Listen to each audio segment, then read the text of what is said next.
பார் முழுதும் மனித குல பண்புதனை விதைத்து பாமரர்கள் நெஞ்சத்திலே பகுத்தறிவை வளர்த்து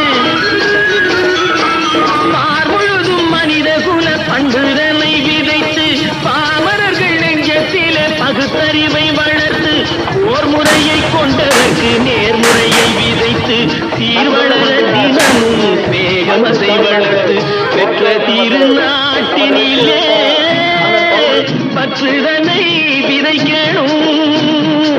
பற்றுதனை விதைத்து விட்டு